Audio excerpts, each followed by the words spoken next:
नमस्कार मित्रों। ओम नमः शिवाय। आज की वीडियो का विषय है मंत्र साधना या जप कैसे करें। तो जो कोई भी साधक कोई भी मंत्र सिद्धि या जप करना चाहते हैं तो उनके मन में प्रश्न उठता है कि हम कहाँ से शुरुआत करें। तो आइए जानते हैं इसी को। सबसे पहले तो आपको आपके कोई गुरु होने चाहिए।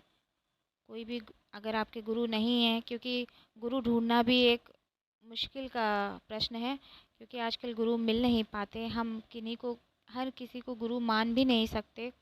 तो इस दशा में हम क्या करें। यदि कोई आप साधारण मंत्र सिद्धि करना चाहते हैं, जैसे कि कुछ कुछ साधनाएं ऐसी होती हैं जो भूत प्रेत पिशाच से जुड़ी होती हैं, तो वो साधनाएं तो देहधारी गुरु के सानिध्य में ही होती हैं, अन्यथा आप भारी मुसीबत में पड़ सकते हैं।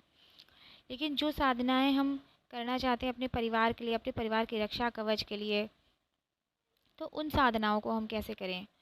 उन साधना के लिए ज़रूरी है कि आपके पास गुरु हों, और यदि गुरु नहीं है तो आप अपने इष्ट या आराध्य देव को गुरु मानकर मंत्र जाप कर सकते हैं। लेकिन इसके लिए आपको सबसे पहले जो जैसे आप गणेश जी को अपना गुरु मानते हैं, गणेश जी को अपना इष्ट मानते हैं, तो उन्हीं को गुरु मानकर उनका ही कोई मंत्र लेकर, उदाहरण के लिए ओम गण गणपतये नमः, इस मंत्र का आप 11 माला करके फिर आप जो मंत्र आप सिद्ध करना चाहते हैं उस मंत्र को आप कर सकते हैं। ये तो मंत्र के हिसाब से गिनती होती है। किसी मंत्र में आप 11 माला, 1.25 लाख, 5 लाख ऐसे जप होते हैं। तो इसके लिए अब क्या करना चाहिए कि आपने जैसे आपने गणेश जी को गुरु मान लिया, शिव जी को आप गुरु मान सकते हैं, उनका पंचाक्षरी मंत्र उनको समर्पित कर सकते हैं, ओम नमः शिवाय। तो पहले आपको इस मंत्र को करना होगा, फिर आप मंत्र साधना कर सकते हैं।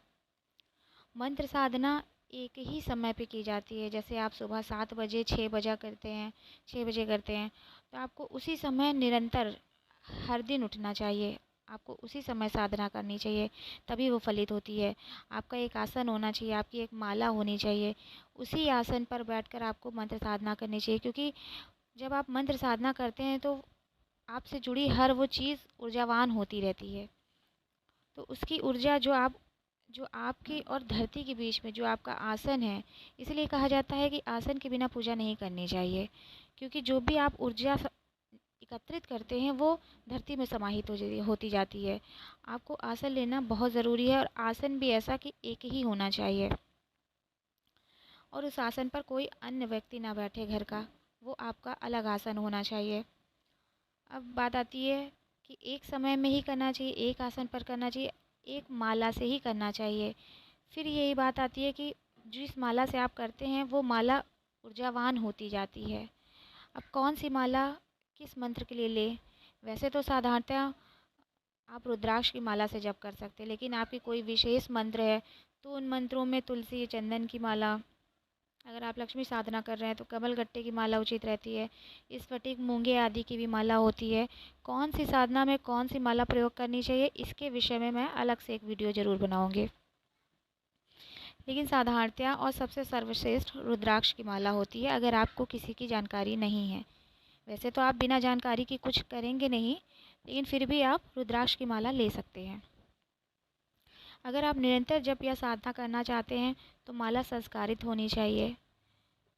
संस्कारित माला आपको बाहर से भी मिल सकती है, और आप खुद से भी संस्कारित कर सकते हैं।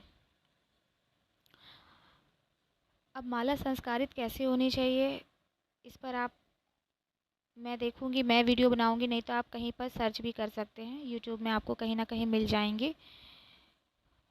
तो इस प्रकार आप मंत्र जाप की जो ऊर्जा होगी उससे आप जुड़े रहेंगे। अगर आपकी एक ही माला रहेगी तो आप उससे जुड़े रहेंगे, और एक तरह से आपके और आपके परिवार का वो रक्षा कवच बन जाएगी वो माला। अब बात आती है कि कितना जप करना चाहिए, उसकी संख्या कितनी होनी चाहिए। जैसे कि यदि आप शुरू में एक माला नहीं कर सकते तो शुरू में आप 11, 21 या 51 बार जप कर सकते हैं। फिर अगर आप और संख्या बढ़ाना चाहते हैं तो एक माला यानी कि 108 बार मंत्र जाप कर सकते हैं। कोई मंत्र 11,000 में सिद्ध होते हैं, कोई मंत्र 1.25 लाख या 5 लाख पे सिद्ध होते हैं। तो इस तरह आपको एक ही संख्या रखनी चाहिए कि ये आपके समय के अनुसार है। वैसे अगर आप एक माला शुरू करते हैं तो वो बहुत उचित होगा कि आप कम से कम एक माला करें ज़रूर। एक माला करते हैं तो आप डेली एक माला करें, लेकिन उससे आप उस संख्या तक पहुंचने में बहुत टाइम लगेगा।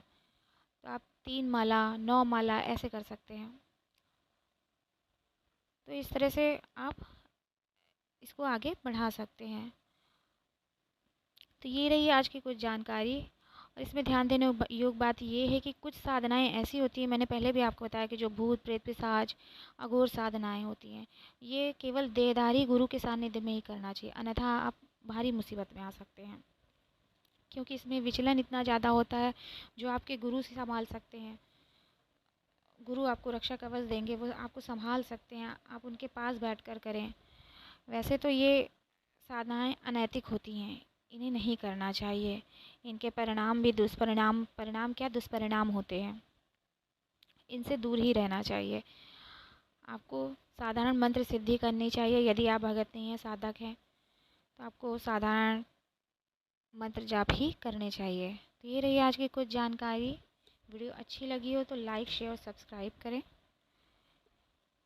तब तक के लिए धन्यवाद। महादेव की कृपा आप सभी पर बनी रहे, सुख समृद्धि आपके घर में बनी रहे। हर हर महादेव, हर हर शिव शंभू।